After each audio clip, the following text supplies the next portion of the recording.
What's up, fight fans? And I hope you're joining me here at Round One Sports Talk. I'm just getting set up, making sure that my live stream is correct here.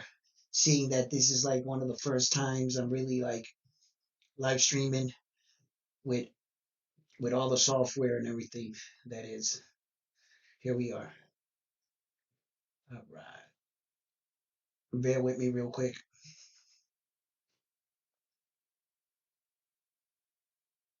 Believe that I'm live right now. Uh,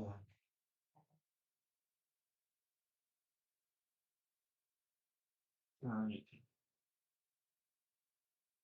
Plus, we can just wait for a few people to join us.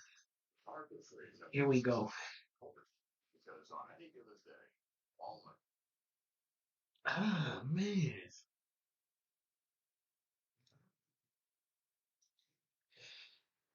Is that how it's coming out on my live stream?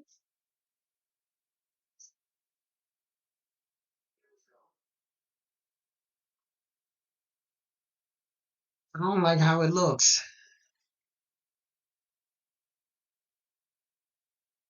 I don't like how it looks at all.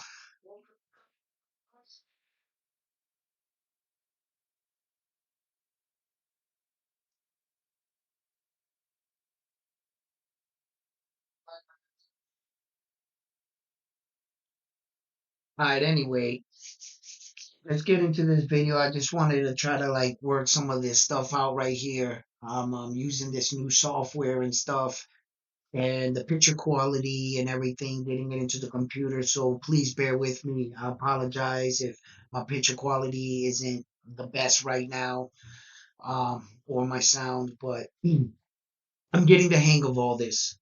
So, let's talk about it. Naoya Inoue and Terrence Crawford is in a highly anticipated debate over Fighter of the Year, Pound for Pound Fighter of the Year. And it's interesting because ESPN now announced that they gave Naoya Inoue the Fighter of the Year, but according to them, they gave Terrence Crawford Pound for Pound Fighter #1 status. They gave his head coach Beaumont Coach of the Year, which was interesting, right?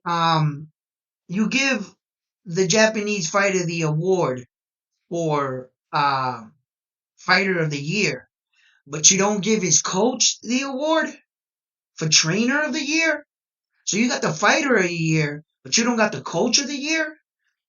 I think they were they knew that they were going to hurt some feelings and step on some toes. And being that the fact that the majority of these reporters that are and analysts that are tallying up the numbers, let's all keep this in mind that they're American. They are American. The ESPN workers, all these people, some of these guys, do have favoritism and do like the fact that they can cover Terrence Crawford when they give him that phone call. They turn around and say, nah, they give the Japanese superstar the vote. Next time he calls Terrence Crawford for an interview, you think he's going to get it? Hell no, right? Okay, then. So, um,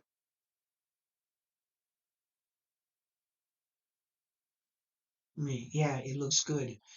Wire rating, lumen looks like 720 versus 1080p.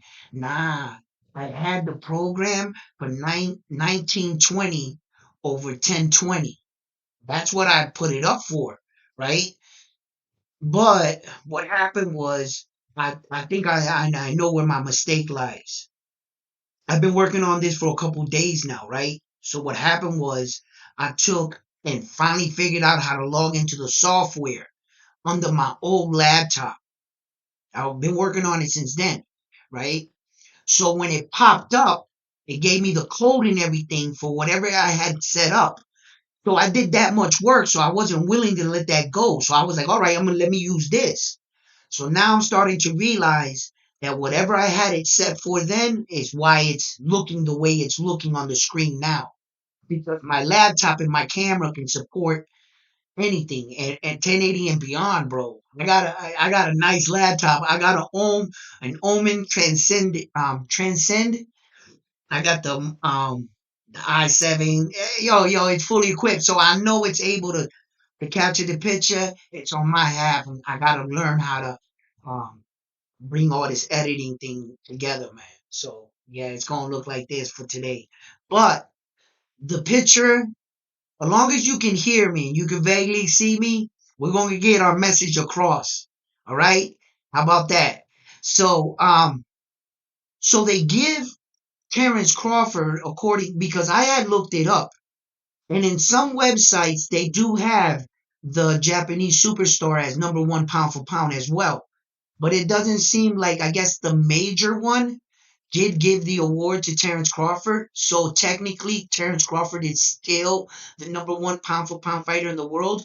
But they gave Fighter of the Year to Naoya Inoue, and they gave the knockout of the year to his countryman Junto Nakatoni, and for knocking out Maloney, which that was like a no brainer right there too, because that was a brutal knockout. That was one of the best knockouts I've seen all year, and that's why he got knockout of the year, I guess, right? He came over. He shut that man's life. His soldier jumped right out of him and took off. So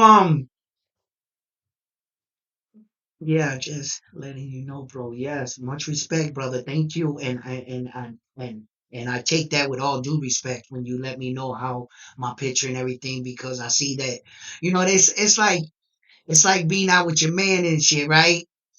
And somebody else comes up to you and tells you, yo, you got something right here in your face. You turn around, you look at your man, you're like, bro, I've been standing with you. You couldn't tell me I had something on my face. They had to come up and tell me. You man, bro. So if you my man, let me know. You know what I'm saying? All right, round one, what up, baby? You know what I'm saying? So like, yeah, man, let me know these things. Now, I can take constructive criticism, and I see how my picture looks right now and shit, but I'm not gonna shy away from it. I backed out earlier, but I saw people were interested on watching the live because I saw a couple people check in, and I was like, well, the show must go on, right? All right, so let's get it in. So, um, what's interesting to me is that, the Japanese superstar's coach, his father, I really believe by now he has shown that he is an elite coach. He has two sons in the sport of boxing and a cousin. All three gentlemen are doing fairly well. The two brothers are champions, world champions right now. Um, and you know, Beaumont, he coaches a few fighters, but how many world champions does he have currently? How many current world champions has he had? I understand that he has probably one of the best American champions out there, and it was long overdue. I think he was waiting in line too for that award.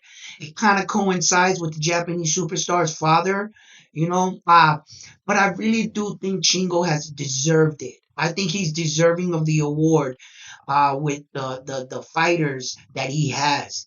And no matter if they're his sons or not. It doesn't matter if that's your son. It doesn't.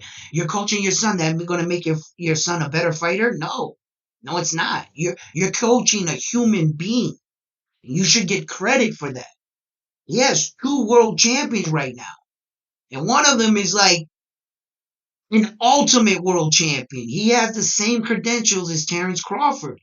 So in that regards, I think they should start looking. I would have my fingers crossed for that. I was wondering who they were going to give Coach of the Year, too. I kind of figured that it would coincide with Fighter of the Year. If a Japanese superstar got Fighter of the Year, I was like, yeah. At the time I was doing a live stream and I wasn't checking it out. And then I went back later and I found out the results. But how could you have Fighter of the Year, not Coach of the Year? Usually it doesn't go hand in hand, but sometimes it does. And I was like, man, if he secures Fighter of the Year, that's a shoe in for his dad. He'll he'll bring his dad right in there. But I think that if his cousin, little brother, and Naoya Inoue continue into the next calendar year to raise the bar on boxing, I believe that they're gonna have to pay attention to his father for the award. Wow, so hopefully, they give him some consideration. As far as the award for pound, we've talked about this, but let's go over a few things, right? Uh, Terrence Crawford is deserving of the pound for pound list. Let's not forget that. Let's not forget who Terrence Crawford is and what he has accomplished in the sport of boxing.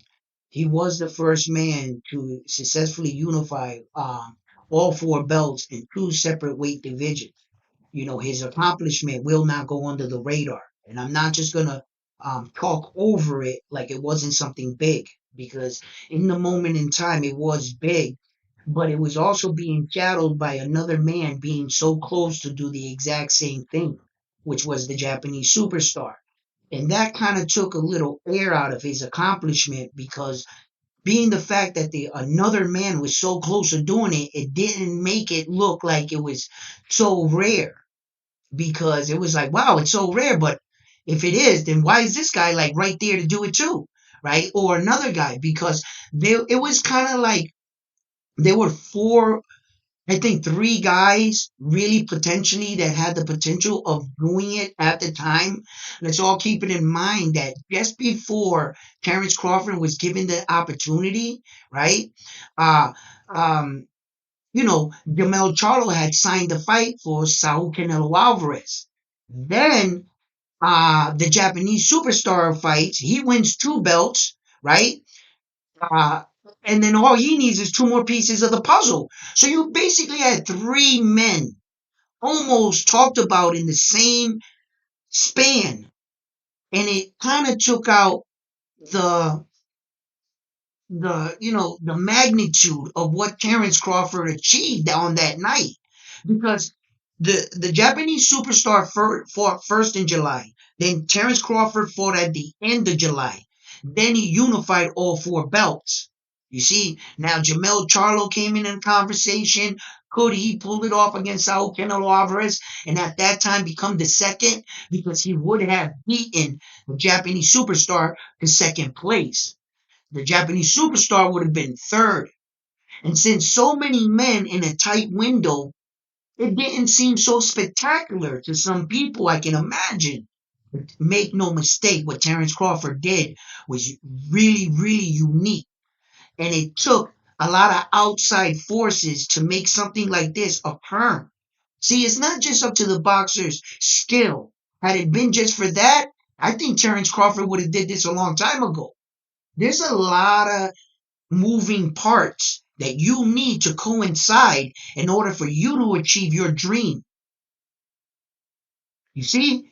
So a lot of luck had to be on Terrence Crawford's side. Okay?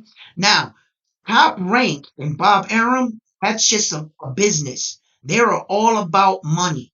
I know Top Arum loves boxing, but at the end of the day, he loves that money, baby. Okay? And I can see where at the beginning and in the middle of the Japanese superstar's career, they were like really kind of like backing him and pushing him, because the market in Japan was really big. But soon they started to realize, and Bob Aaron really started to pay attention to this guy. And he said, wait a minute, we have something special here. They paved the way. Everything that Japanese superstar asked for, they gave it to him. Okay? He had to do his job, win the fights. And not only did he win the fights, he won them, spectacularly, didn't he? So as long as he was winning in the way he was winning, Bob Arum was fighting for these fights for him. And he continued him on this pace of world title fights. Whether he was fighting you for your belt or he was defending his belts, they were all world title fights. Consistently, in a row. It's truly amazing what he did. So, once Terrence Crawford achieved this award, you know, that was a great moment in boxing, but as you can see, they there has been another man that you achieved such status. And now he's in the same room with Terrence Crawford. And now, whenever you got two top elite athletes like that battling hand in hand, I've seen this before in sports. I've seen Kobe Bryant catching up to MJ. I saw Tom Brady surpass Joe Montana. I've heard all the great arguments. And in all the great arguments, when Tom Brady had 3 rings and Joe had 4, it was always said, no, until Joe gets 4 rings, he's not the best. And you can't put him in the category with Joe. No sooner that Tom Brady matched him in rings, the argument still stayed the same. The fans weren't willing to relinquish their Joe Montana, the GOAT. I can get it. He brought you a lot of cheers, a lot of good moments, a lot of great feelings. It's the same thing you feel with Terrence Crawford. And I'm not asking you to abandon that, right? But I'm also asking you to look at reasoning. Sometimes we don't want to go venture out on what happened because you really don't know too much about the Japanese superstar. But I'm here to tell you that the small man has to do double the amount of work. And I spoke about this. The minute they stop to pay attention to his body of work, they're going to be like, whoa, wait a minute. Because all this hard work for the Japanese superstar, I said it, it's going to pay off one day. As soon as he matched Terrence Crawford, where'd they have to go? To the back end of your career and what you did. Okay? And it is truly remarkable what this Asian dude is doing. Now, you know what I even went and did? One of my subscribers, one of my viewers left a comment. And he said, oh, in the last 5 fights, the guys that Naoya Inoue fought, their total records and losses. I mean, they even went as far as giving me the losses to the guys that Paul Butler fought. Like, what the hell does the guys that Paul Butler fought and his losses? And then at that moment right there, it dawned on me. It dawned on me. If you're nitpicking about fights and opponents, what's that tell you? They're running out of things. They're starting to realize the truth here. They need ammo. They need something to reach back and grab. You see? And when I looked up all the wins and losses, the amount of losses with the 40 fighters that Terrence Crawford fought to the amount of losses that it was it was ridiculous. The number was ridiculous. I'm not even repeating it. It was that bad. Okay? But and then I said to myself, wait a minute, you can't do that. I said, why? I said, because you're measuring 40 fights to 26 fights. That's not fair. Right? So I said, you know what? You're right. You are right. So why don't we measure it from Crawford's first 26 fights? Let me just tell you, he lost there too. I'm just gonna say he lost there too. Okay. So I said to myself, when you talk about better quality of opponents, right? Okay. Isn't it measured by wins and losses? So that means that if your opponents have more losses than wins, they're not a good opponent, right? And are we in agreement for that, right? Okay. So if it's in 26 fights, Terrence Crawford's fighters have way more losses than the Japanese superstars opponents that he came across. What does that tell you? It tells you that the Japanese superstars opponents were better quality opponents. They have more wins than losses. So in actuality, you might not know their names. They might not be household names, but they were better opponents in actuality. If you go through it with a fine-tooth comb, his fighters that the Japanese superstar fought, their winning percentage was way stronger than the 26 fighters Terrence Crawford came against. I mean, way stronger. That's why I don't even want to bring it in an argument. I got it right here somewhere. I wrote it down. I don't even want to bring it up. You can do it for yourself. Boxing records. I got a laptop right here on the side of me. I'm not afraid to go to these records because I know my homework and I know what I just did. You know what I mean? So I'm just like, wow. How could people say that Terrence Crawford is pound for pound over this guy when, if you look at his body of work, let's look at the 140-pound weight division. How long did it take him to unify all four belts? It took him a little over 2.5 years. Unify all four belts. To unify all four belts in the 147, it took him a little over 6.5 years. A little under 6 years. A little over 6 years, like 6 years, 3 months, 4 months. I forgot what it was, but it was over 6 years. Okay? So if you add those two numbers together, that, that's almost 10 years right there. That's almost 10 years. What it took Terrence Crawford a career, 10-year career to accomplish, to finally get to the day where he finally secured the last remaining belts. I'm talking in that moment, from the time he beat Errol Spence Jr. and they were putting belts on him. It took him almost 10 years to get to that moment in his life. To be like, wow, look at my body of work, my skills. This is where it all brought me to. When I was a kid in them gyms, and everybody was telling me, well, where do you think you're gonna go with that? What do you think you're gonna be? And I was just like, I'm gonna keep fighting. And look at all the belts on me. Look at me now. Look at me now.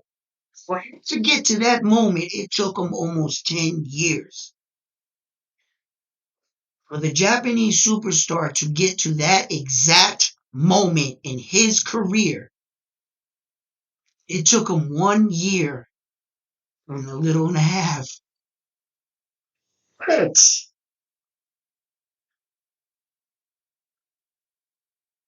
wrapping my head around that is still tough. It's tough. From the moment he unified those last four belts with Paul Butler, right? Well, no, actually, I'm adding it from the time he got the belts in Paul Butler to the time he got secured them with Tapales. Wait a minute, there's a little bit more time there I'm missing. Hold on. Whoa, whoa, whoa, whoa, whoa, whoa, whoa, whoa, whoa, whoa. You gotta start. I gotta start counting them from the time he won the first belt. Like I'm judging Terrence Crawford. Because I'm judging Terrence Crawford 2.5 years from the first time he won the first belt to the remaining four at 140. It took him 2.5 years. So it took Naoya Inoue 2 years. It took him 2 years, and it was just a little over 2 years when he the last belt with Paul Butler. I remember that. It was like a little 2.5 years. So it took him 3 years. It took him 3 years. It took him 3 years and about, I would say, roughly 3 years, 3 months. It took him 3 years and 3 months to do what Terrence Crawford did. Now that's better. That's better. I don't feel so bad. That's better. That's better. Okay, because my math was off because I was adding it from the time that he secured the last belt, not when he won his first belt. See, I had to do it from where he won his first belt to the last belt with Paul Butler to the last belt with Marlon Tapales. That's how you got to do it because that's how I'm doing it for Terrence Crawford. So Terrence Crawford's body work was 10 years. The Japanese was, 3 years. That the argument doesn't get any, I mean, it didn't get better. Shit. He's really doing it at a record pace. He really is.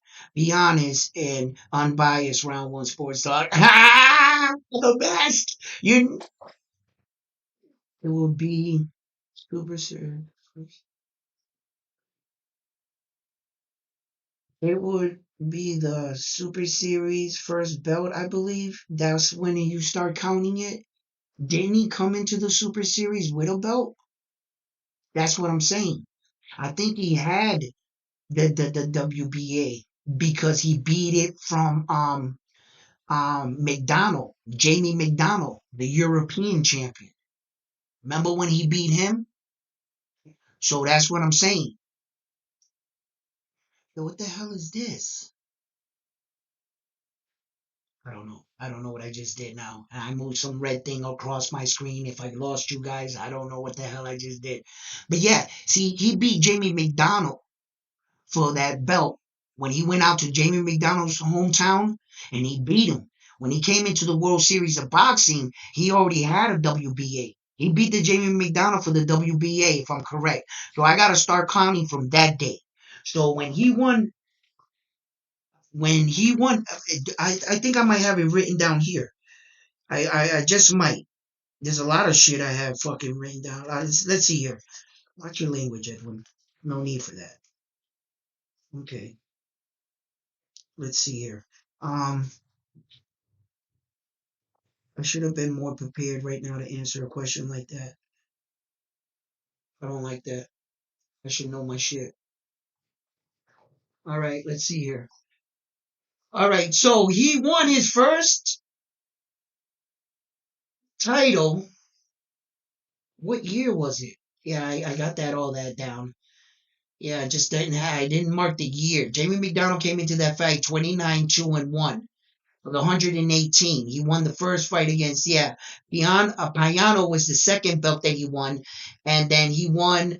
Well, he didn't win a belt with Payano. He defended it in the World Series. Payano was an ex-world champion coming into it. He beat Rivera for his belt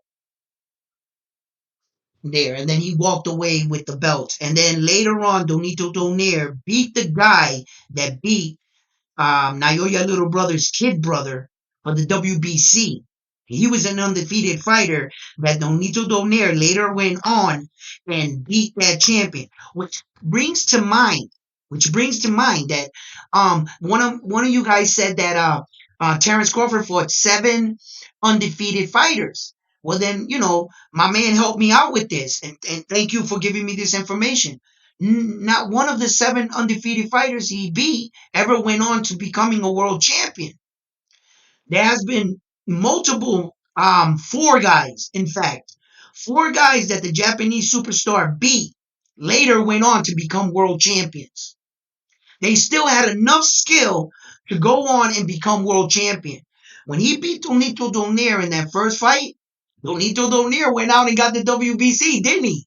But they said he was old. He was washed up.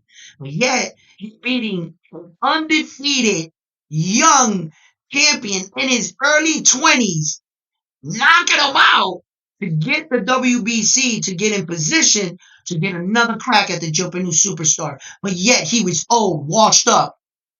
Bro, the Flash was the Flash, bro. He was still good, and he's still good now. They just don't want to give the Japanese superstar his credit for beating him. Because they're saying, oh, wasn't the best version of the Flash. Which I'm not in agreement with that. I will agree that the Flash wasn't maybe as fast, but you got to understand, what you lose at that point in your career, that kind of man, not everybody, but I'm talking about him, a highly trained, skilled athlete, boxer that has been doing it for several years, has climbed several weight divisions by that time. I believe it was 3, okay? And he was a surefire Hall of Famer coming into the fight against the Japanese superstar already. He was already an established Hall of Famer. And you know what you get when you lose a step in one area? Boxing experience, fit you can't pay for, how to get to your opponent faster. He's not bringing anything you ain't seen before. The fact that they trained together and sparred together, he already knew who the Japanese superstar was. So don't be confused. When you see a fighter fight another fighter and you're like, man, how did he do so good against him? It's in point. Jamie Ortiz and Vasil Lomachenko. When Jamie Ortiz fought Vasil Lomachenko, he made Lomachenko look bad. And many fight people think that Lomachenko lost that fight. You know why he looked bad against Jamie Ortiz? And you know why Jamie Ortiz looked so good against him? Because they've been sparring partners for over 3 years. They've sparred. He knows him so well. That's why he was able to fight him. He wasn't scared. It wasn't nothing new. They worked out together. And coming into that fight, Flash versus the Japanese superstar, they knew each other. They've been in gyms with each other. So he knew who he was. The second time they fight, boy, the monster didn't play with that boy. Yo, I remember in an interview, they was asking the Flash about the knockout, right? He said, he said, you ever see two Japanese warriors? One guy's right here, one guy's right here. They got two swords, and they just run at each other, and they just go. You see the little flicker of the light of the swords connect, right? They go, and they go right by each other. They both land, and then all of a sudden you see one drop, right? That's how Donaire described his second fight with the Japanese superstar. He said he was going to go in there. He said he had already knew that he can go 12 rounds. He already knew he could fight him, right? He said, man, fuck that. He said, I'm gonna go in, I'm going for the knockout. And that moment came. He said, and Naoya went, and yo, he rocked his jaw, his jaw snapped back like, yo, he laid him out. And Donaire said, I would have just kept getting up. I'm glad that the referee stepped in because my pride would have had me getting up and had taken more damage. And he was happy that the referee stopped it. Well, I'm here to tell Mr. Donaire, I'm glad that the referee stepped in for you, but had it not been for the referee, I know someone else that was going to stop you regardless. Yeah, that was that guy that was standing in front of you that was punching you in the face. Yeah, he was coming back. Yeah. So you better thank God the referee came to your aid. Because, if you think you're going to keep getting up, I don't think for too much longer. So he really showed that he was above levels. But what they do after that fight, what they do to the Japanese superstar after the fight, they was like, "Yo, he was washed. He was this." They didn't want to give him no credit. They didn't want to give him no credit for his performances. And some of his performances have been really special. Look, guys, I understand that Terrence Crawford has knocked out his share of fighters. He has his shares of stops. That Errol Spence Jr. beating um that was pretty impressive, and and at some point in the fight it was hard to watch. Bro, I wanted to jump in the ring for Errol Spence Jr. and be like, Terrence Crawford, bro, stop punching him, bro. Like, yeah, like, you know what I mean? I wanted to get in there and start fighting for Errol, man.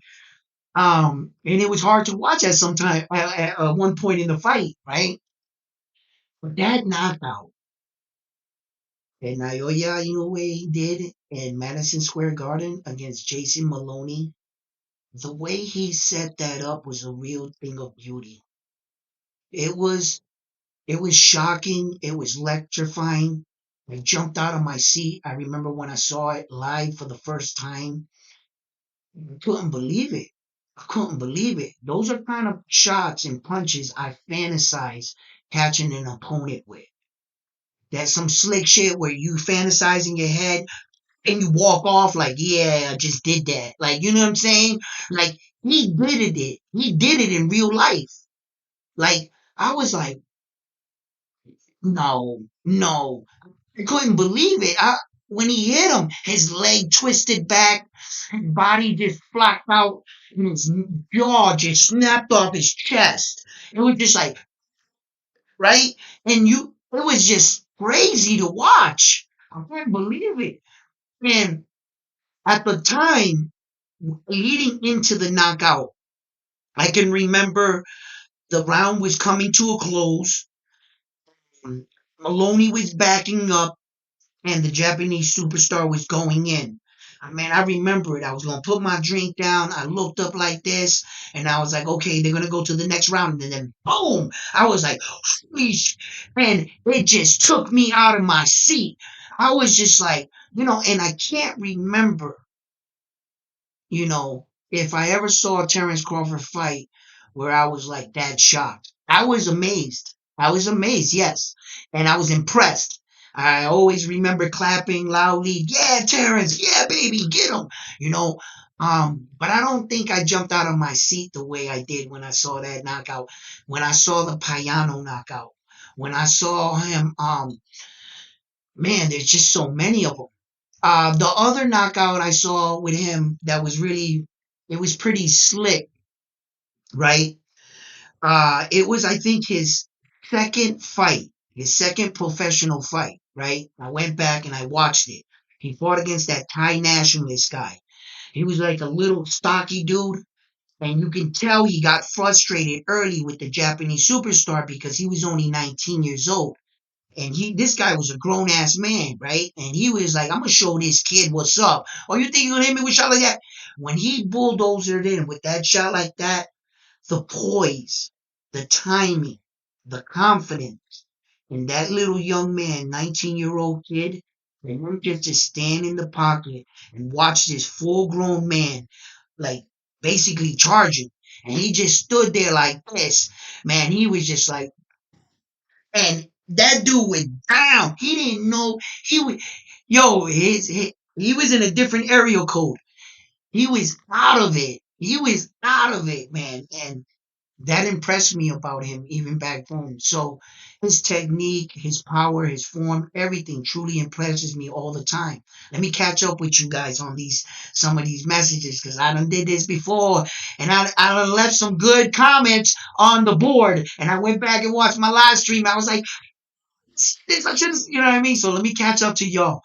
Also, audio isn't the same as the videos, bro. Yeah, man.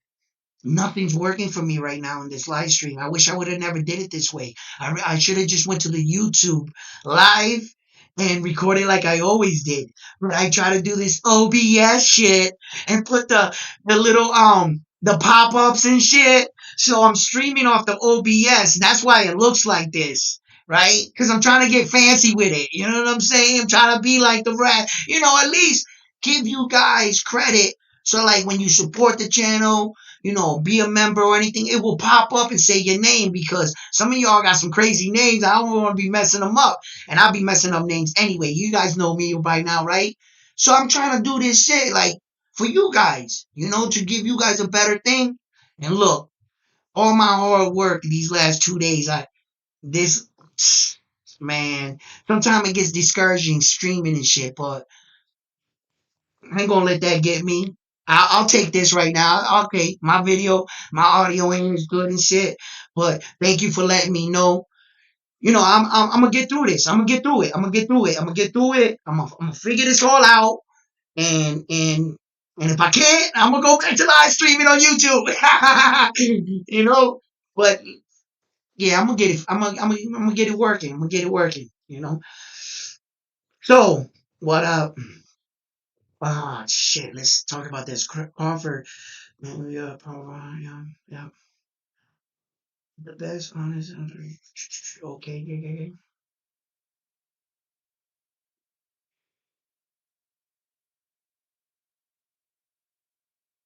Do I feel like it's easier to set up fights in the lower weight divisions than the other weight divisions? No, no. I feel the same process is in any weight division.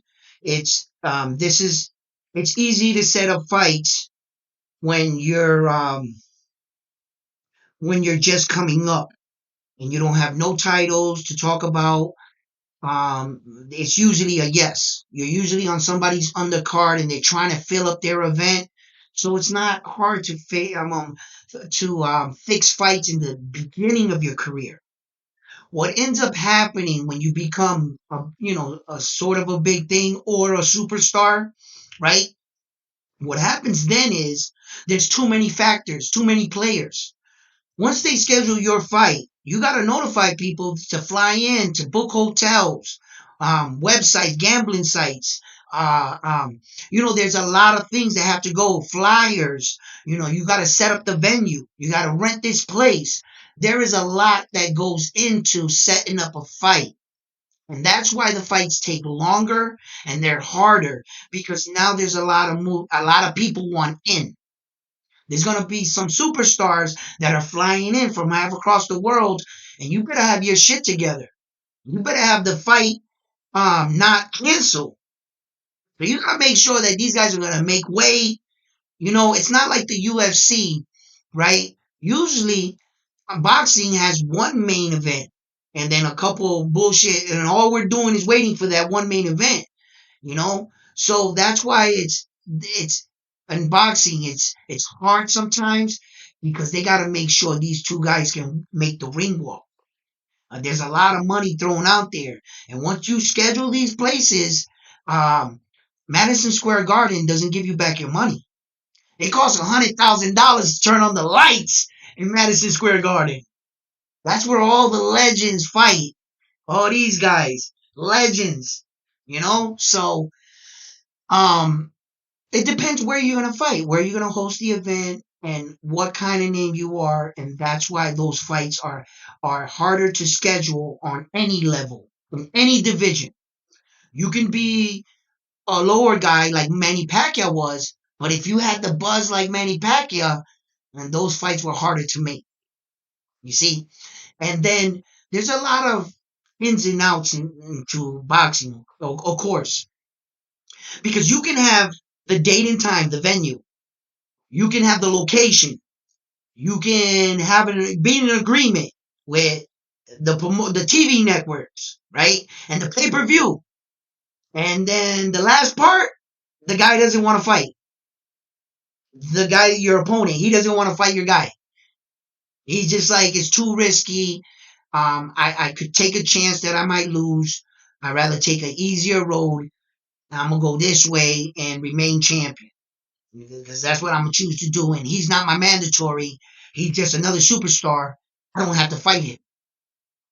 Unless you're his mandatory, then it makes it. But if you want two guys to accept the fight, like Jamel Charlo and Saul Canelo Alvarez, Saul Canelo Alvarez didn't have to fight Jamel Charlo. He's not even in his weight division. He's no mandatory. He's got to accept the fight. That's how those fights are. And that's why, do I believe that the Naoya Inoue is going to have a tough time scheduling fights from here on in? Absolutely. 100%. Absolutely. He's going to have trouble getting good dance partners.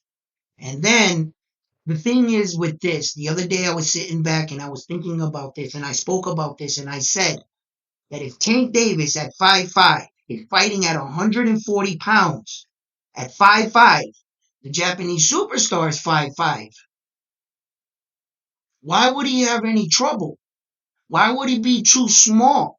He's not too small this way.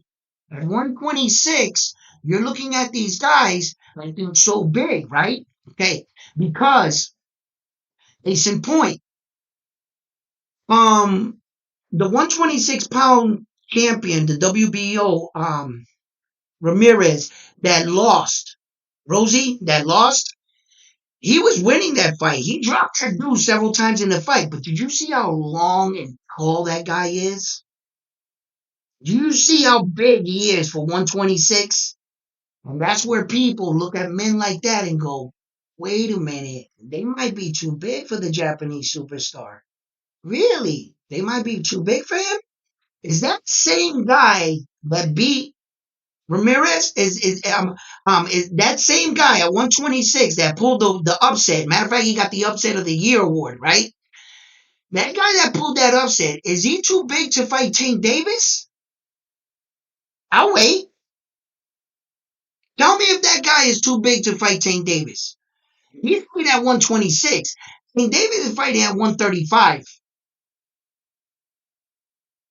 I just want to know, is that guy too big to fight Tank Davis? Tank Davis will knock him the fuck out, bro. All right? That's what'll happen, right? And if Tank Davis will knock him out at 5'5", so what I started thinking was, what is it? I said, yo, E, it's not the height, 5'5", bro. It's their density. It's their thickness. And I was like, yeah, he's a 5'5", but he's a solid 5'5". He's a different kind of 5'5". See, weight is different. They say muscle weighs more than fat. but fat is stronger. You see? You ever pick up a muscular dude? They don't seem like they weigh anything. They like, I'm like, bro, you big as hell, but you don't weigh nothing. You see? Because they don't got no fat in their body. So, but when you fat, when you thicker, you're solider. You might not look better in shape, but it's actually better to be that way.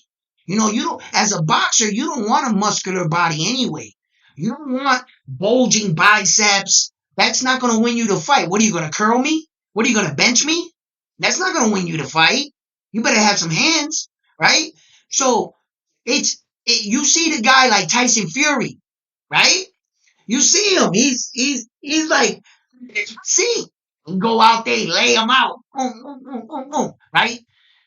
So his Tank Davis's body mass is thicker than the Japanese superstar's body mass. They might be the same height, but Tank's a tank for a reason. You see the size of his head? Like a He's like a dude that's 6'4" compact into a 5'5" dude. Is what God did. God got jokes, right? That's what he did to Tank. And he's just thicker. So he's a more solid 5'5" than Naoya Inoue being a more thinned out 5'5". And that's where I don't know if his body mass will be able to take the blunt force of these guys' punches. So I started looking at it like that. I said, okay, I fought guys that were my same height and they were basically my same weight, but he didn't look bigger than me. For some reason, we were the same exact weight.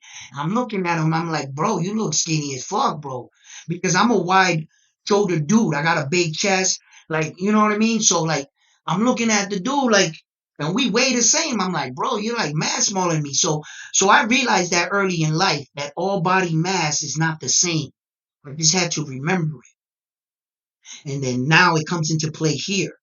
But as far as, what he'll look like against guys at 126, I think he'll be here fairly well. There's not too many guys that are like built like the Towering Inferno. Now that guy's a freak of nature. The Towering Inferno, that guy's a freak of nature. He reminds me of Street Fighter. When the guy with the long arms, he can hit you from the other side of the ring. He's like, now that's, I mean, it's so rare that he's the only one doing it. That's how rare that shit is. And the fact that he can take a punch like that, I mean, I know he got knocked out crazy. That was a crazy knock. He just went forward. Homeboy caught him like the guy that beat Tim Tszyu. Well, not he didn't beat Tim Tszyu. I'm talking too fast. That lost against Tim Tszyu, but put up a good fight. He put up a great fight against Tim Tszyu. But he knocked out the Towering Furrow with that overhand shot. But anyway, look, I believe that the Japanese superstar is going to fare good. Sometimes I get worried because the guys at 126 do look big. And then I look at 130, and the guys that I'm looking at 130 kind of look a little smaller, but then you start looking at the bigger 130s, and you're like, holy shit, these guys are kind of big too.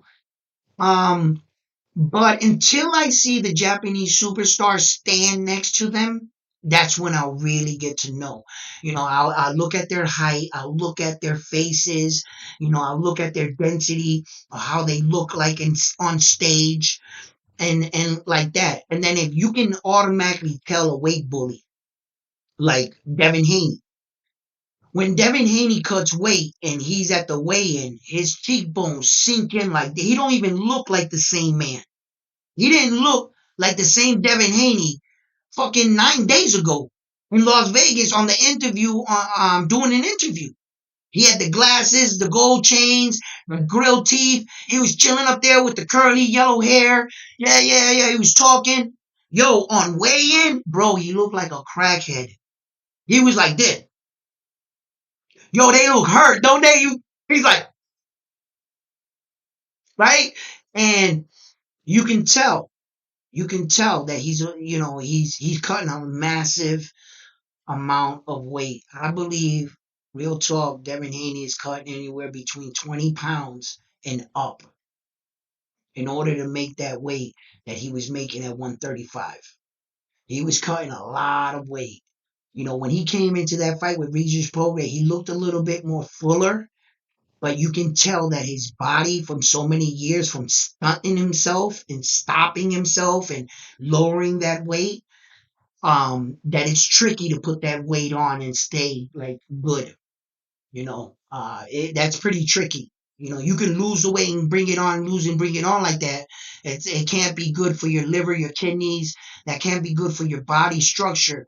Being the fact that when you cut weight, it's a dangerous thing in entirety itself. Because if you didn't know this about boxing, when you cut weight, what you're doing is you're taking all the water out of your body. I'm pretty sure you know that, right? Okay, but here's something you might have not known, right? Once your body, the water leaves all your body, once the water leaves your body, right? You make weight.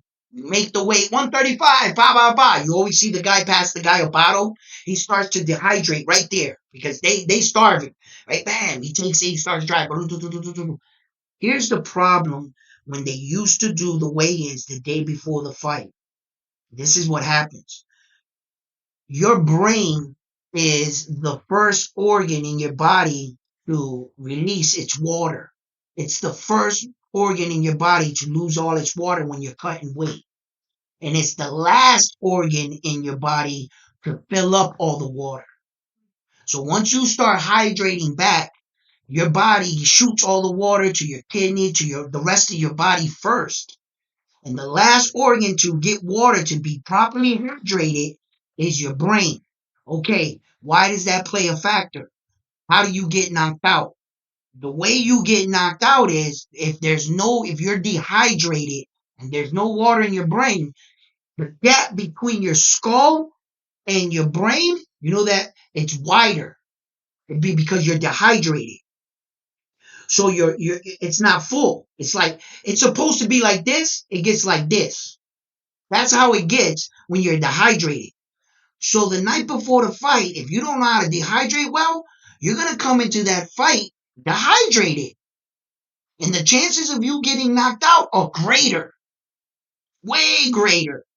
If you have the proper chance to hydrate properly, that's why when you hit a fat dude, they're hard to knock out. When you hit a real fat dude, they're hard to knock out because they got a lot of liquid. They're always hydrated, you know, and they got a lot of body liquid. So that's why you ever hit a big dude, boom, and they don't move, and he's like, bro, he's fully hydrated, and he's got a lot of weight on him. He's gonna take a punch, right? So what you want to do now, what they do is they allow the fighters to dehydrate the day before, because they started noticing that people were complaining like, yo, my fight would have did better had he wouldn't have got knocked out by that punch had he been hydrated.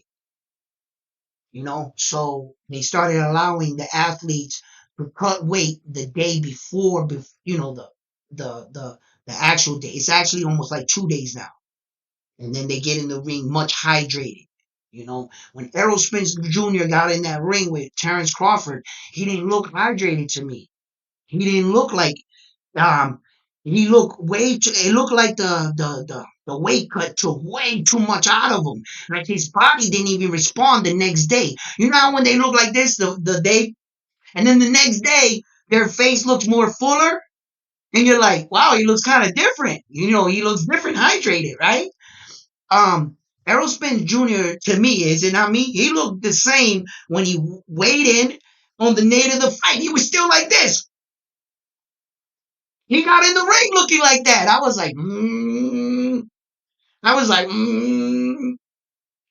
that don't look right. And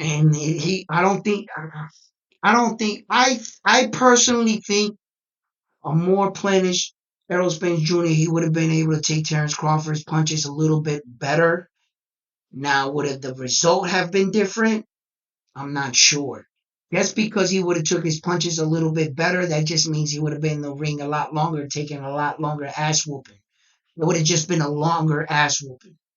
I don't think with what he came into the ring with skills that he was gonna fare up too good against them. But yeah, that's what happened. So when there's a lot of things in boxing that you gotta take in consideration. And when Tank Davis gets in there, you can see that he has more body mass. He looks like when he cuts weight, he's meant to be that thick. Rather than the Japanese superstar really emptying his tank, cutting out all the water. His last organ that's gonna get water is gonna be his brain. And they're gonna push him in the ring trying to get him knocked out, them bastards. They do shit like that in boxing, motherfuckers. I hope they don't cheat this Japanese dude. I just want to see how far for the first time. Now I'm really curious. I always knew politics played a factor in boxing. I always knew it, right? My father taught me all of this. My dad was ranked number 6 in the world, and he would take us to Atlantic City, and I was in all kinds of gyms in New Jersey and shit, and like when I was young and stuff, and my little brothers running around, all we talked was boxing in my house. That's it. That's all we talked. That was our language, right? So I knew that there's a lot of politics, and it's really hard to schedule some of these fights once you start to get big. Once you start to get a big name as a boxer, you think, now I can do whatever I want. Now I'll be an opportunity to fight, until you realize that your career starts to slow down. And your manager's coming back to you and saying, kid, this takes time. You can't just schedule your fight in 1 month. You know who you are. This takes time. And you don't want to hear that shit. You're like, bro, I want to get out there. I want to represent. You know what I'm saying? I'm ready. And you're fighting twice a year. If that. You went from, look at Boo Boo Schuster. What did he fight? 5 times a year in 2027? 4 or 5? It's an active fighter right there. Do you think he's going to fight that much when he gets a world title? Nah, man. Nah. So I knew all of this going in. And when I speak about this, the reason why I'm so passionate and I love this so much is because I thought I would never get here. I never thought I was going to see this. Because I've been paying attention, and I'm saying to myself, ain't no dude going to get no 2 belts, all 4 belts in 2 separate weight division. And time to explain it to the people. I was like, yo, a lot more behind the scenes than just 2 fighters fighting. You guys act like, hey, you want to fight me? I'll see you Monday, right over here. That's not how it works. They gotta rent out Las Vegas. And to rent out Las Vegas is a mother. Because Las Vegas is booked and scheduled for the next 10 years. Basically. That's how Vegas runs. And in order for you to slide in and get one of your events in, guess what time frame you got to put it on? Like 11, 12 o'clock. That's why the boxing matches are scheduled for that. Because they got mad shit. So it's harder. It's just a harder thing to do when you get that much popular. It's harder. But when I saw him doing this, my curiosity started to be awakened. And I started asking myself, yo, can he really do this? Yo, and then I started feeding myself and started saying like this, like, damn, Edwin, don't put too much stock behind this, because they're gonna shut him down. Just like they shut down every major legend. Just like they shut down Marvelous Hagler, just like they shut down Sugar Ray Leonard, just like they shut down Mike Tyson, just like they shut down Ali, just like they shut down Floyd. The list goes fucking on and on and on and on. Whenever one of these guys get too big for themselves, they shoot them down, man. And we never get to see every legend. I dare you. There's not one legend that went through the game that had it just a smooth career, and we allowed his skills to unfold the way this Japanese superstar is doing. Yeah, I've never seen this, bro. There's always some shit. My athletes either going to jail being accused of rape, or they're setting them up with some DNA, or they're always doing something to my favorite fighter, man. Always. I always see my hero, my legend, go to fall. Hey, first of all, they're doing the best, and then all of a sudden you turn it on Dateline or 60 Minutes, and they're having the episode, The Rise and Fall of your favorite fighter. Like, and I'm like, man, there's never ends well. It never ends well for me. And for one of the first times in my life, I gotta be honest with you guys, man, there's a chance it could end well for at least one fighter in the sport I love. I don't care who it is, where he came from. I just want to see one guy, just one, allow his skills to take him as far as he can go. Don't get in his way. No, let's put the fights that he needs together. Let's put them together, and let's see what happens. Stop him. Stop him on the up and up or straight up. Find someone to whoop his ass, and I'm cool with it. And I'm cool with it. I'm like, that's how far his skills took him. My question got answered. I'm happy. I'm very happy. I wanted to see how far the fact that he started from the very first weight division. Manny Pacquiao didn't start there, right? Floyd didn't start there. Nobody else started there. Like he legitimately started from the lowest weight division. Now I'm fucking curious. Now I'm curious. Now I want to. I want to know how far could he really go? How far can he go? Now I'm curious, and and then I calmed down and I started to remember all the shit that I've actually witnessed and seen in boxing. And I understand that we are in a new time in a new era. And I actually think that Bob Arum and Top Rank are going to be the people that try to give us these fights. Whether or not he can get the other side of the street to coincide and agree to it and see that no matter what, these fights have value. And you can make money off this Japanese superstar in America. I think it's time for him to start coming to America. And just in case there's any fans out there that don't think that just because they're saying he needs to come to America, he's already been to America several times. I believe 3 times, in fact. He's fought outside of Japan a total of 4 times, I think it was. But one of the times wasn't in America. But the other 3 times were. He fought in Madison Square Garden, I believe in the Barclays Center, and he went to some small, I forget exactly what it was, what city it was, but it was in America. So he's already been to America. You can thank the corona epidemic for stealing that from you and from us. Because if you didn't see his American fights, it was during the time of the corona epidemic, so there were no crowds. So they probably weren't really broadcast. So his opportunity, his schedule fell under that corona shit. He already had plans to come into America to become a global superstar. Guess what? What happened? He couldn't fight anybody that would fight him. Just let's remember that too. When he was in 118 pounds, when he went into America, the guy that fought him, Nerves, that fought him, uh, he was a replacement to the fighter that backed out of the Japanese superstar fight. Let's remember that. Okay, he couldn't get anybody to fight him. You know,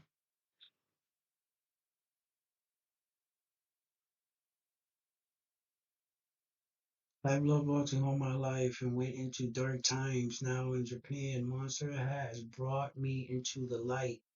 Absolutely, absolutely. I feel the same way you do. There was a time in boxing for at least 10, 15 years. I didn't even watch it. I couldn't even have told you who the champions were back then.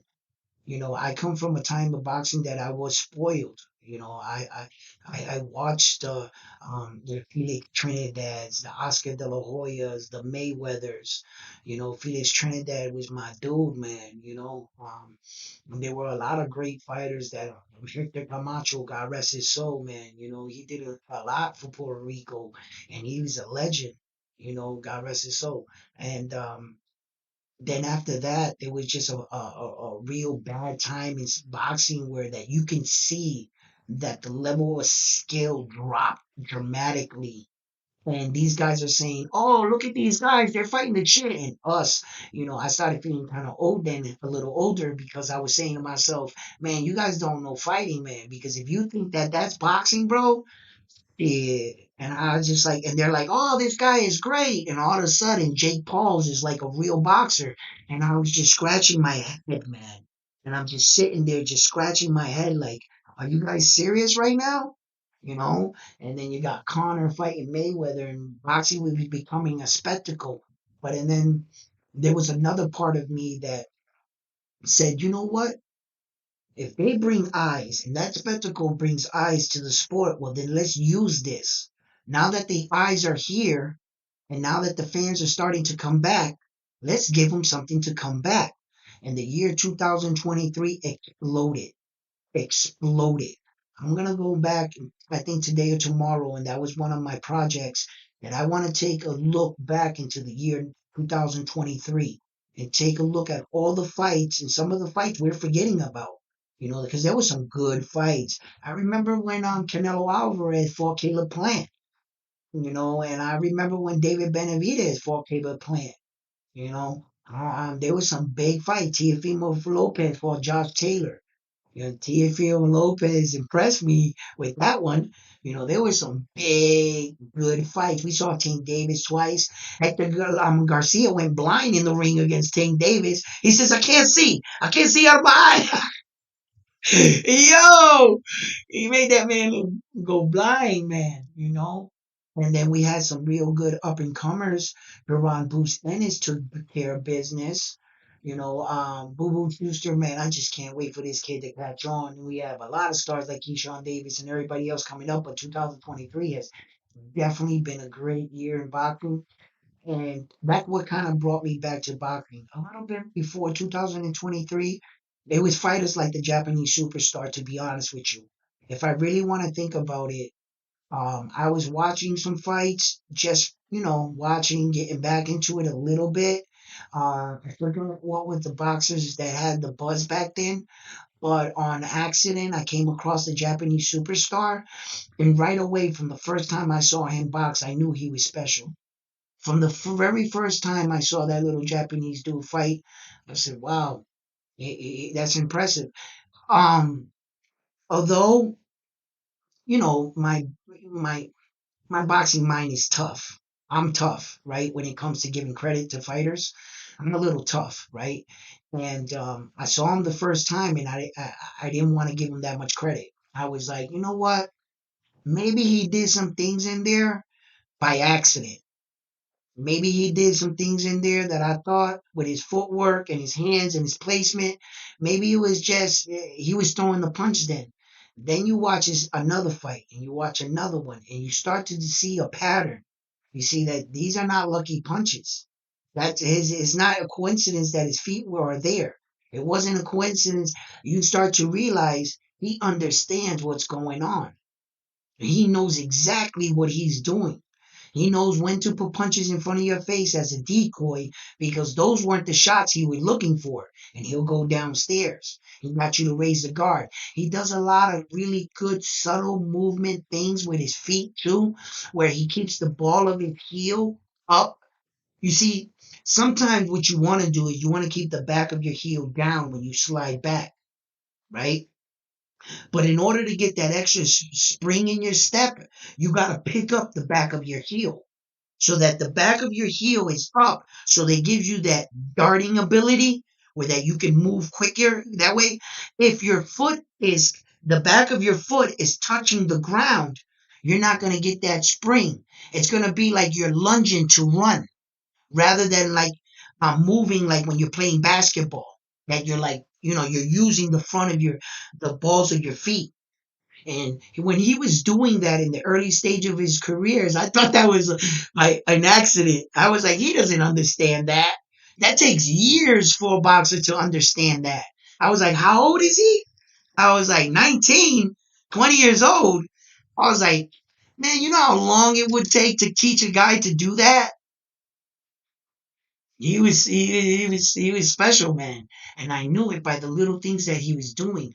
There were some things he was doing too early in his career that I was like, you had to understand that too early in your career to look and move like that. You know, it takes fighters years to develop to start to look like that. You know, he came out the gate polished, like He was well coached. That's what I also mean. It brings me right back to his father. That's why I believe his father should have won that award. They should look at his son's body of work, and not just because it's his son, but they should look at his fighter's body of work and his fighter's body of work of every single time, every performance, him coming out. That is credited to his coach, isn't it not? His coach adds new wrinkles to his game. His coach got him looking this way. It's not. This is not just him, and that's why when he won Fighter of the Year, I was like, I expected that his father might just get the respect that he's due. But I'm not mad that they gave it to Terrence Crawford's coach because he also has been waiting in the back wind for a little respect too. You know, he's been a long time a coach of a dominant champion such as Terrence Crawford, and he hasn't gotten it. Like really? So he was probably in line first. So I'm not mad at it, but hopefully they acknowledge the Japanese superstar's father's coach as being an official coach.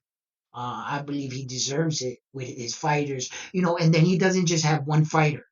He has his son and his cousin, his other son, so it goes to show you, um, they they kind of favor each other. The thing that separates his little brother from the older brother is the power, but they look the same though. They look the same, and it goes to show you in their coaching. So I was hoping he got it, but he didn't, unfortunately. But what do you guys think about them staying with Terrence Crawford, number one pound for pound? Do you think that they did him some favors because they knew they were going to give the Japanese superstar the fighter of the year? Do you really think that you know what I'm saying? They did that because of that? Don't forget the lighter weight division, Ben versus Sonny Edwards. That was a great fight. I mean, there's so many fights 2023, you know? Sonny Edwards, I talked about that fight, man. He looked good against Bam, but look how thicker Bam was. He was just a bigger fighter. Sonny couldn't back him up. And that's another case in point that if you saw that fight and you know boxing and you watch the fight like that and you know anything about Sonny, that little dude, he's something else. He's pretty good. But he has one of the lowest knockout percentage ratios for a champion coming into that fight. He had one of the lowest. And check this out. Check this out. This is real interesting, right? How can you have, as a father, one of the hardest knockout punchers in the game right now, and then your next son has one of the lowest knockout ratios? Man, that must suck for his little brother. Because growing up, your brother's Naoya Inoue, right? And you're the little brother, right? I mean, I know he gets a lot of benefits, but I guess everybody probably like me. Everybody expected me to do what my brother did because he was older. So I was like, hold up, man. That's a lot of pressure. Just knocking everybody out. I was like, come on, man. So when I was a kid, you know, that's what I mean. Your brother is one of the most dominant, if not, he has a 90% knockout ratio now with the Marlon Tapales. It went up from 88. It was probably listed as 88 last week because that's what I saw it on Boxing Record. Probably up to 90 right now, right? Okay. So he has a 90. His kid brother has a 21% knockout ratio. Yo, I think it went up because I think he knocked somebody out. So it might be 31. But that's crazy. Yo, that would fuck with me, man. Secretly, I'll be happy for my brother because I'm happy for my brother's success. If my brother was the Japanese superstar, I would never hate on my brother. But secretly, I would like, hmm, like, come on, man, I gotta. How you doing it, bro? Like, you're always talking about it's not my power, it's my technique. Well, show me the technique, brother. You are my brother, right? like, show me. Like, you know, yo, man, that's crazy. But his little brother got skills, bro. He got skills, and the ironic thing, the little brother looks bigger, like his frame. And he fought at a bigger weight. He just dropped down to he just won the belt that his older brother vacated. So his brother went down to 118 and won that belt. And who else? Jason Maloney won one of the belts. Donaire lost to fight for one of the belts. And who got the other one? Did Paul Butler get his belt back? Man, I haven't checked on that weight division ever since Naoya Inoue went this way. As soon as he left the weight division, I left the weight division with him. Wherever he went, that's where I went. I was like, yo, let's go. You know, it seems that way, you know. Sonny had the lowest. Oh, Sonny had the lowest. And I think his brother was in second or third lowest. You might be right. Maybe Sonny had it lower than him. Because, yeah, yeah. You might, yeah, yeah. I can see that. Yeah, was Sonny lower than him? It's trying. I know one thing for a fact that he had as an active champion, the Japanese superstar's kid brother had an extremely low knockout ratio for a champion. And there were like four active champions. As a matter of fact, if my memory serves me correctly, it was Naoya Inoue's kid brother, Sonny, Stephen Kubo Fulton. Preview. Who can name me the fourth guy? There were four of them at the time.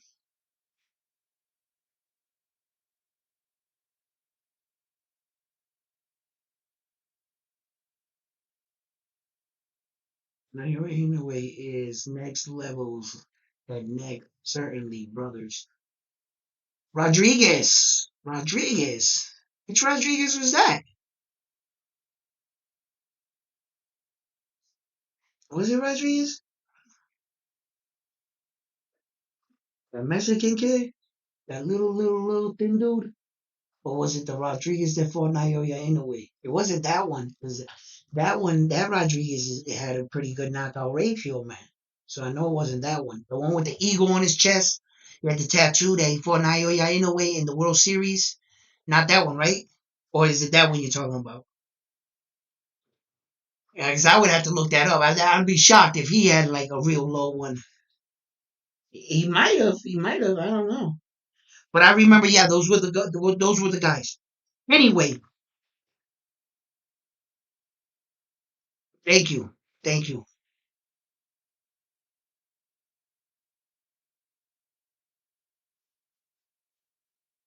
Listen, as a matter of fact, speaking of which, another fighter that kind of favors Sonny Edwards, which is Goodman, Sam Goodman.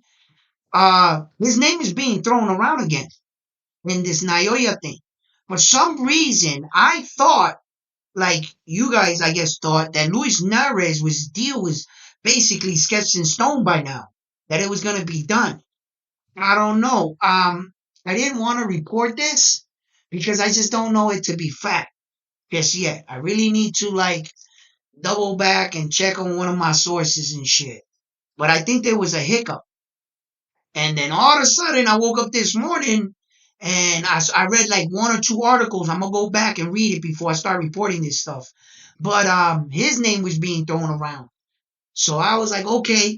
And that, the reason why I remember why I said all this is because I'm no longer starting to hear Casamero's name. And I guess Casamero is getting too far out of the equation where that I don't think we're going to see that fight. And I just wanted to report that. I wanted to report that because I know a lot of you guys would love to see a fight like that and see that fight take place. But what I'm starting to like realize and start to hear that his health is not the best condition, and that because of some of the red flags anyway, that it's not going to merit him a fight against the Japanese superstar. They're not gonna gamble on making all these reservations and everything on a guy like that. So I just wanted to report that. I wanted to report that I don't believe the Casimero fight is going to happen. I don't think it's going to happen. Now, what I do think is going to happen is as far as, well, MJ's the best fight, if you ask me. MJ, out of the three names, MJ is the best fight for the Japanese superstar, in my opinion. I know the Donaire fight might be interesting. I just think that the MJ, being that he had the two belts, right? And then you look at Luis Nares, right? And you say to yourself, okay, Naoya Inoue, how would he fare at 126 pounds, right? Luis Nares fought against Figueroa, Brandon Figueroa, right? And although Brandon looked taller, you know, they went to the body all night. If you remember that fight, it was like a vicious body attack fight, right? And if you look at it that way, the Japanese superstar will fare well. Because Brandon Figueroa is 126, right? I know they didn't fight at 126. I understand that. But I also understand that if these men can do it, if these kind of men can do it, Stephen Kubo Fulton, which the Japanese superstar beat, Stephen Kubo Fulton is saying he's too small, that he's moving up to 126. But wait a minute. He just beat the shit out of you. And that's why I think he's going to fare well at 126. When I start to think about it more and more, I think he's going to fare well, the Japanese superstar. So, yeah. What is it? What are you saying here? Casimero has nothing to offer, all risk, no reward, really. He has nothing to offer but his mouth. But his mouth and his viewers and his little fanboys that are making a lot of noise on social media. That's all he has to offer. Look at me, look at me, look at me. Don't look at what I'm doing. Don't look at my losses and my performances and the fact that I lost my belt on the scale. Just pay attention to the fact that I'm calling you out. Boxing promoters, real fight fans can see through that. That's not what's going to get you the fight. Sometimes you can talk your way into a big fight. Oh, yeah, Rolly talked himself into that fight with Tank Davis, yeah, and Garcia talked himself into a big fight too. They had a little bit buzz and they were a little younger. There was more that they were like, okay, and they allowed the fight to accumulate. In this case, how much more time does Casimero have? How many more fights do you think he has? Two, maybe two fights. Two fights to schedule him. He'll fight maybe once this year. If his health holds up, he might get another fight in. Who knows? And then that's it. He's gonna be on his way out. What's your thought on the Fulton Figueroa fight? Was it a robbery? No, it wasn't a robbery. That fight was a very highly contested fight. Um, there were some times when I saw that fight, I started to lose rounds. I started to keep track of who were winning the rounds. I remember that fight. I remember that I was like in the sixth round, and I was like, "Who the fuck is winning this fight? Who's winning?" Because they were just pressuring each other, So you really had to watch the fight over. And when I watched the fight over, Stephen Kubo Fulton caught him with the more slicker shots. He was catching him coming in. Figueroa had his moments in the fight. He definitely had his moment. He had a few good rounds that he won hands down, But as far as when he started coming on strong in the later rounds, Fulton was staying there with him. He might have been pot shotting him sometimes. And I think at times Figueroa started landing the bigger, cleaner shots at the ending of the fight. Then I can remember Fulton in the championship rounds turned it up. And Fulton stood there with him in the championship rounds and the 11th and 12th round. And that's what I think won him the fight. It was close all the way to there. But I think Fulton might have edged it out in the championship round. in that fight right there. But I wasn't mad at the decision. It could have went either way. If they would have put Brandon's name in that fight, I'd have been like, yeah, I could see that. I could see that. But that's how close that fight was. Now, let me ask you a question. Let me ask you a question. It's nice that you brought that up, right? Look how close the Brandon Figueroa fight was with Stephen Kubo Fulton, and Stephen Kubo Fulton didn't win one round against the Japanese superstar. Think about that. He didn't win one round against the Japanese superstar, and he went to war with Figueroa.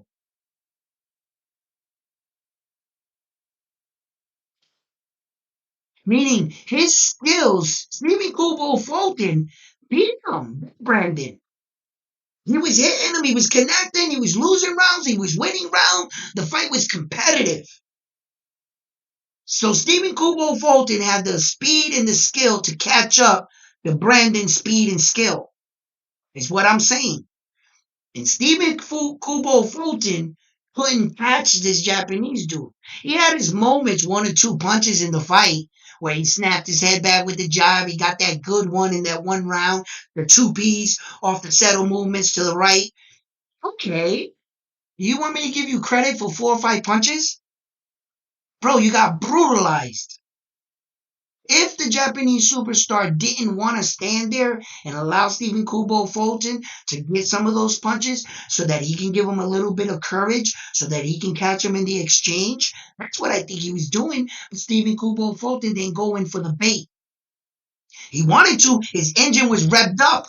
He wanted to engage, but he kept reminding himself what happened in the first round when he did that.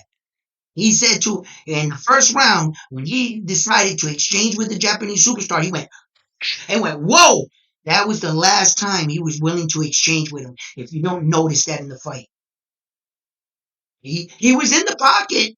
He was in firing range multiple times in the fight. Stephen Kubo Fulton was in mid range, in range to fire off. He just didn't throw his punches. Why? Why?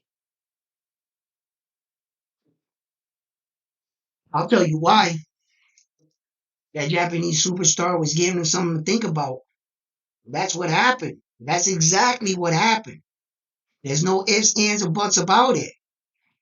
So that's why I think if Brandon Figueroa and Fulton went to war, what would the Japanese superstar do to Brandon Figueroa? When the guy that whooped his ass, well, he didn't really whoop him, went to war with him, didn't even win a second or a minute in the round against the Japanese dude. That should answer your question. He didn't even win a second, a minute of any parts of the round. Anytime he got a slick punch off the Japanese superstar reminded him who he was. No sooner right after he got his first few punches. So, yeah, the 26 pro fighters, Naoya Inoue, already done more than Crawford did in his entire career. Remind Crawford faced his first champion. Okay. What up, Song? What up, John? What up, Doc? What up, All Right? Yeah, Fulton did beat Brandon.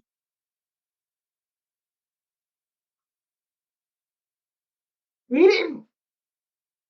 There's a difference between beating somebody decisively, like clearly, and there's, room for interpretation where that, depending on the viewer, right? Me and you can be watching the same fight, right? But if I'm going for a certain guy, my perception of how I'm viewing the fight is altered from yours because you're going for the other guy. You're more paying attention. You're more focused in on your guy, and I'm more focused in on watching the fight through my guy. So although we could be watching the same fight, we might be seeing something totally entirely. Not until you go into a fight where you allow both fighters to show you who they are. You step back and you go, okay, Those are the times when you weren't so biased that you found yourself cheering for the other guy if he so happened to be winning. Because your fighter spirit inside you allowed you to acknowledge, wait a minute, this guy is fighter and he's better. And you find yourself cheering for the other guy because that's when you're allowing yourself to see the fight. But when you're fighting, you're watching your favorite fighter, you're no longer watching the fight equally. You're only paying attention to your guy. You're not noticing what the other guy's doing. Okay?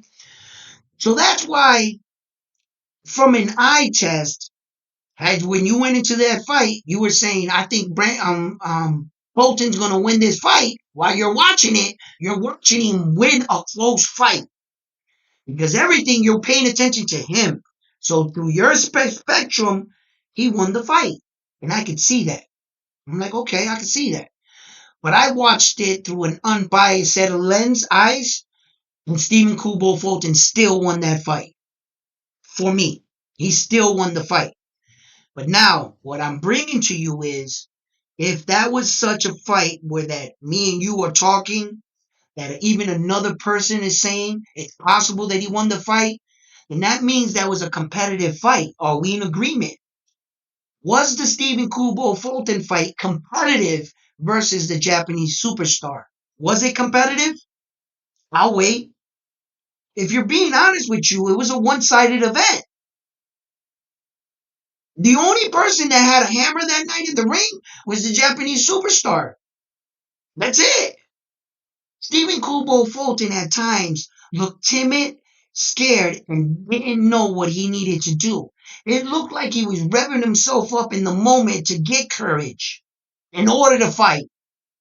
John, what's up? John Ryder, what's up? $10 donation. Thank you, supporting Round One Sports Talk. Oh,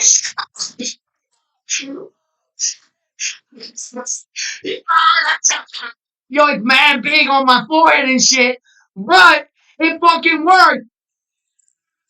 I just gotta get it to like coincide and not be a little picture and the mic working and probably the mic from the camera I'm talking in. But since I don't know that, I'm not pushing this mic away. It's probably the mic from my laptop that's hearing me right now. Not even this mic. But yo, John, my man, what up? Thank you. Yo, as you can see, I got the bro, right there, dude. Oh, I'm gonna get this all figured out. I'm gonna get it all figured out. I'm gonna get it all figured out. Emmanuel Rodriguez won the IBF belt vacant by. I, I know you said it backwards, so I'm not gonna hold you to that because Emmanuel Rodriguez didn't win no belt against Naoya Inoue.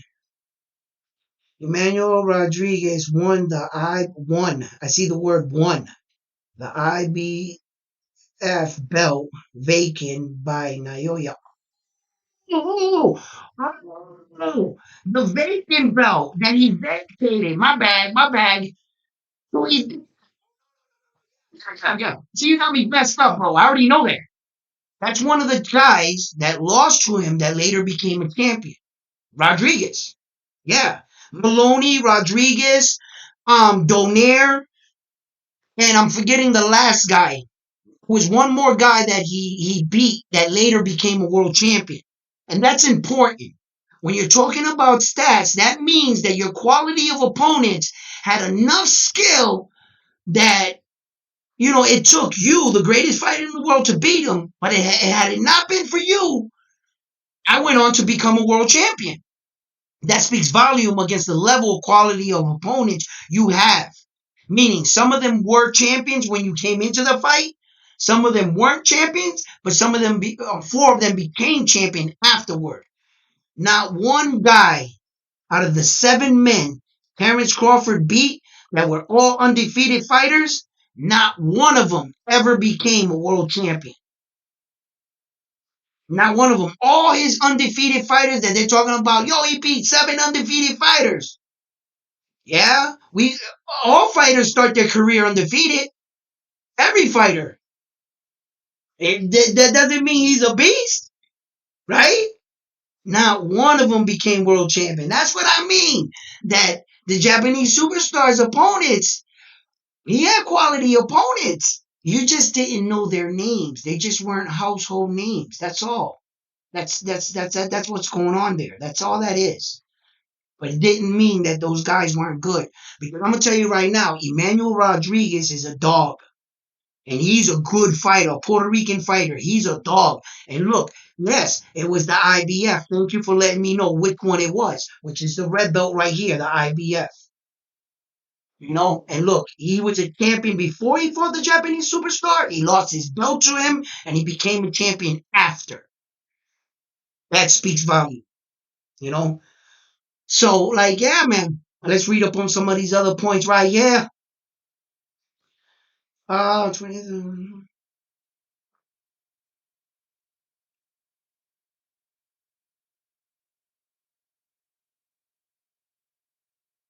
Brandon Figueroa was beating the shit out of Fulton late in the fight. Late in the fight. And I said that. And I said that. He, in the first half of the fight, he had to slow Fulton down in that fight, if you remember. Right after this video, if you want, go to YouTube, watch the fight again, and jog your memory back. It'll show you. Watching the highlights doesn't do good because depending on who is editing the highlight and who he like more, he's obviously going to show you more clean shots from Fulton, right? Or he's going to show you more clean shots from Figueroa.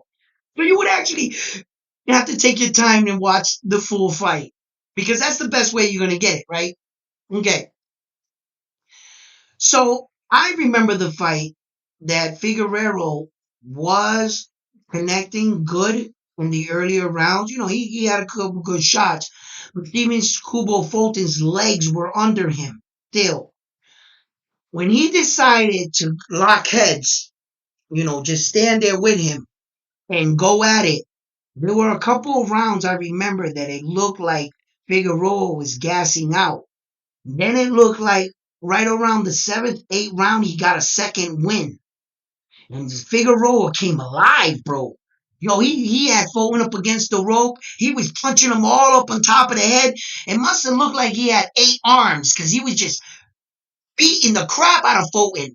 And then Fulton lost that round and he lost the other round that he was putting his hands on him. Yeah, he lost those rounds, right? But and then Fulton got his wits about him. I remember. And he started moving and dancing around Figueroa again, right? He was exchanging with him again. He was locking up on the inside with him. Fulton was getting his shots, evading his shots, and then rolling out. And then locking in again with him. And then he was catching him and he was making Figueroa miss. But he wasn't just staying there with him at that point. Then Fulton started to tire, I remember. But then in the championship rounds, that's what solidified it for Fulton. Because, like I said, Fulton won the first half of the fight. Figueroa won the second half of the fight. Then it came into the championship part of the fight. And when you got into the championship rounds, that's why they call them championship rounds, because you need to close the show. Ironically, in the 12th round, the last image I got was Brandon Figueroa throwing punches at Fulton, right? But Fulton did enough during the round that won him the round. The closing seconds of the round, Figueroa was still throwing punches. I felt like he threw a lot more punches, but on further review, a lot of those punches were blocked and they were hit on his glove and they were hit right here. And he hit a lot of shots, but a lot of the shots didn't count. He put a lot of wasted combinations together. It looked good. It looked like he was throwing a lot of good punches, but you're not going to get points for those unless they land. You see, so although he was throwing and he was more active, it wasn't like he was just boom, boom, boom, and his head was just constantly slapping back. No, it was like 4 punches, he got one in. 5 punches, he got one in. And that's kind of how it was going for Brandon. It looked good. Like I said, he was throwing a lot, but not a lot was landing when I furtherly went and watched the fight. And then, like I said in the beginning, if they gave the fight to Brandon that day, I would have not been mad at all, not even a small bit, because the fight was that competitive and could have went either way.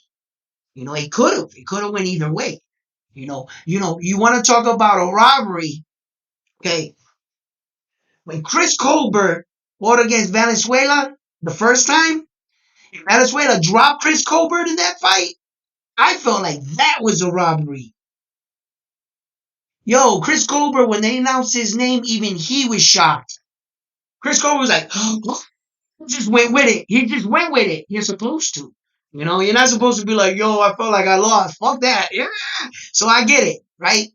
But I felt like that was a robbery. I was like, wow, that was a robbery. When a lot of people said that Lomachenko was robbed against Devin Haney, I was like, what? What are you guys talking about? That was a competitive fight. That was a close fight. That fight could have went either way.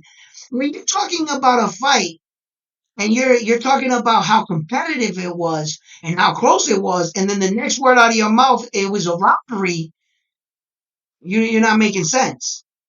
How can you call it a fight? Would have to be one-sided event. Dude whooping his ass all night, and then they call the other guys like what they did to Floyd Mayweather in the Olympics. That was a robbery. Brother, if you've never seen that Olympic tape, the referee lifted Floyd's hand. All right? It was such a one-sided. That was a robbery. But when you're mad that your fighter lost a close fight, and then the words are gonna come right out. Yo, he got robbed. I get it. So I guess there's two types of robberies. Let's agree to for that. Let's say there's two types of robberies. There's a small robbery and then there's a big robbery. Right? Because there has to be a way to describe your feeling after that, until you calm down.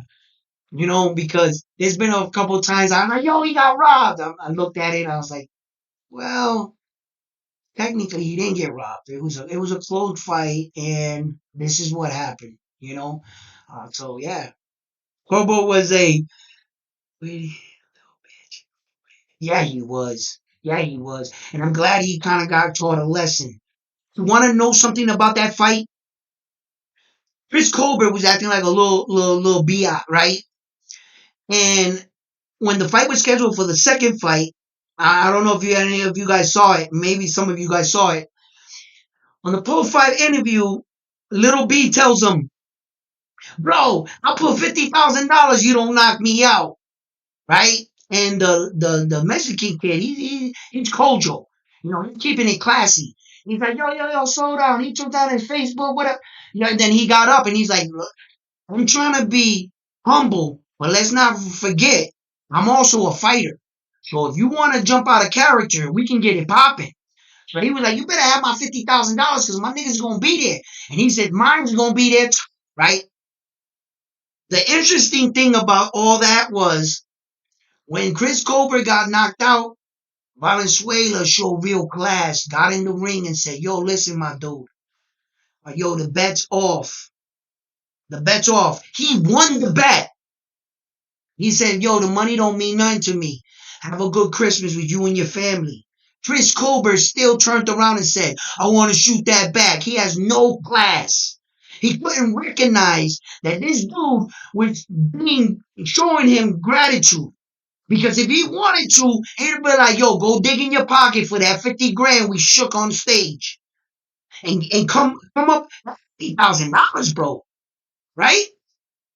So, he showed a lot of class there, and I like what Valenzuela did. He just showed, he was like, look, you're all mouth. I understand you was talking to sell the fight, and I'm about moving up. And I'm gonna show you that, we don't gotta get stupid and all you're exchanging words about me not getting. All I wanted to do was fight. All I want to do is keep the sport pure. That's it. I just wanted to teach you a lesson and show you that I won that fight the first time. That's all that kid wanted to do. And Corber kept running his mouth, kept running. That's when they make videos about you when shit talking goes wrong. And he made him a fucking highlight reel, a meme. You know what I mean? But Hats off to Valenzuela for showing real class and showing that boxing is bigger than his fucking mouth. You know what I mean?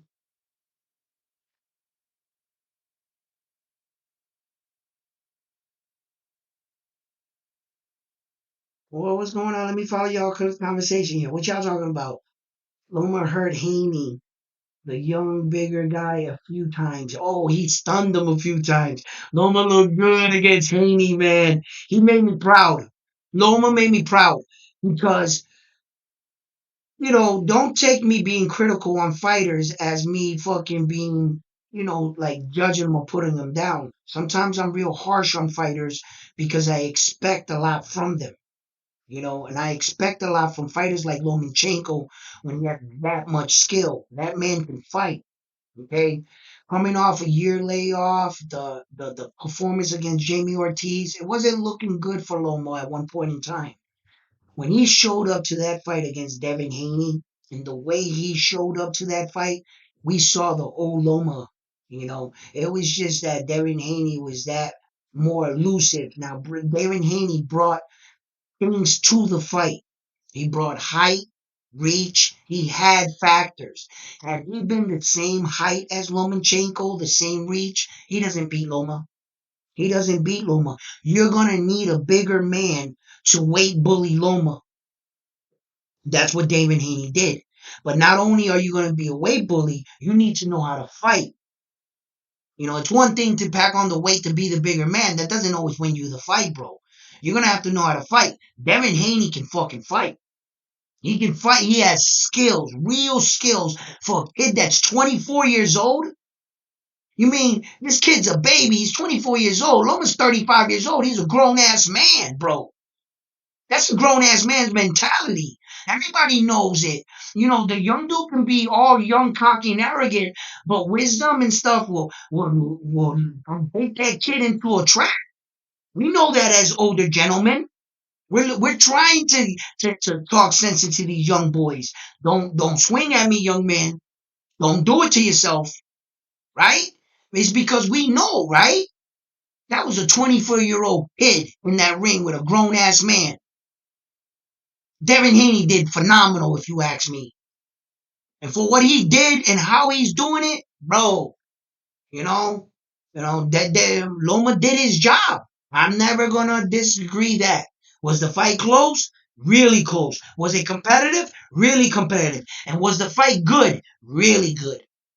Thank you for giving me a fight, guys, both of you. Shouts out to Loma, shouts out to Haney. You know what I'm saying? The winner's the winner. It is what it is. And another gentleman in my comment section asked me, if there's four corners to boxing, why is there only three judges? Why do they only have three judges viewing the fight? That's not so.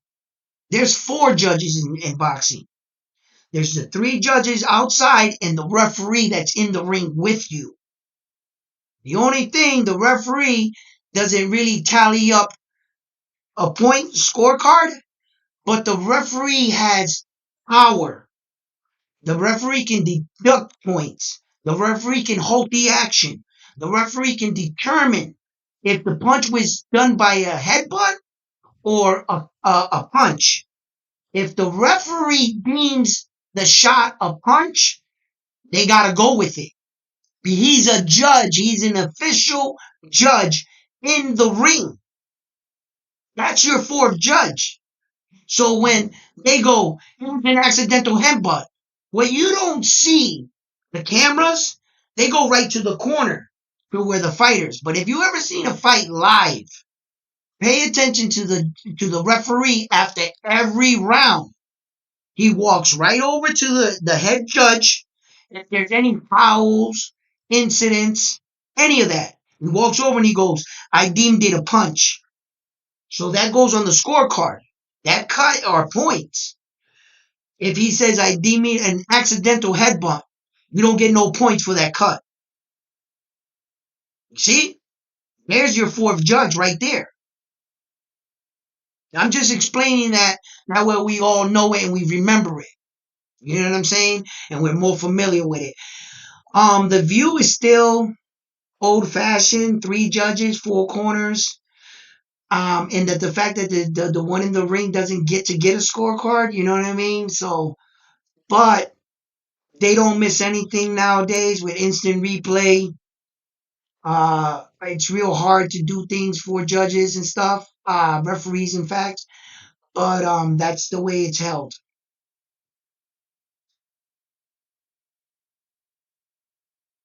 What? Oh,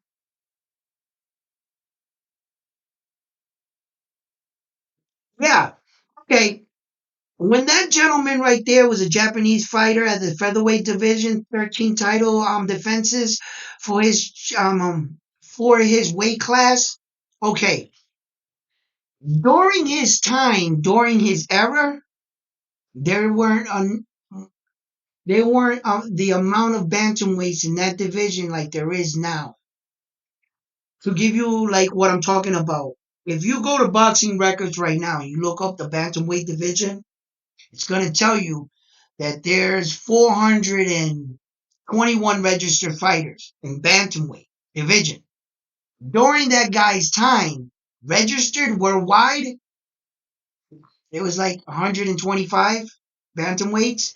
The competition wasn't really, I would say, at the biggest level, but there was just one problem back then. Okay, you see, when he was coming up, there were a lot of these records really didn't exist. They weren't keeping track. So some of these champions could even be better champions than they were, and some of them could be worser champions. You would have to really look that up. During his time, he didn't come up in a four belt era. At the time that he was winning his belts, there was only two belts. You see? So some of these records, that's why I say that there has to be a moment where that we start to say from 1975 to the present time is where we should start um, judging our fighters or something. Or maybe even sooner from the 80s, from like the 1980 to like right now. Because those were two different times, two different eras. And if you ask me right now, it's harder to secure four belts and maintain it. But there's one thing that you can't take away from him, from the Naoya Inoue Japanese, that makes that Japanese fighter just a little bit better. All the title defenses.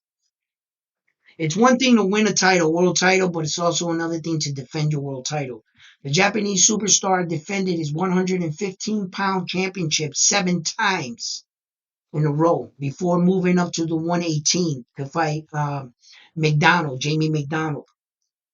Then he made the 118 his home. He did defend the titles in 118. But once he secured all four belts and he got the last remaining pieces, because all the way up until that point in 118, he was just a unified world champion. He got one belt, then he got the two, then he got the three, but he wasn't undisputed. So he never defended the undisputed title. The undisputed title, which is representing defending all four belts. So he vacated those, moved up to 122, and just recently got all four belts. What I would like him to do, which he just confirmed, is stay at 122 and defend them. Once he defends all four of those belts, guess what? He goes up one more on Terrence Crawford.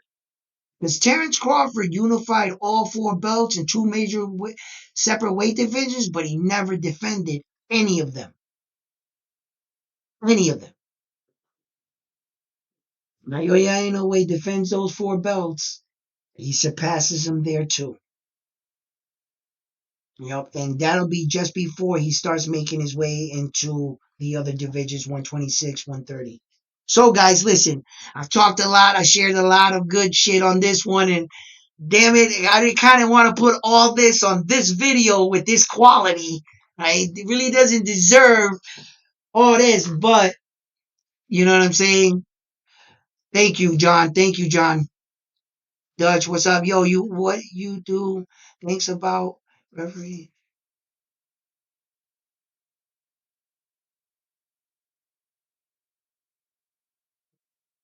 Maybe.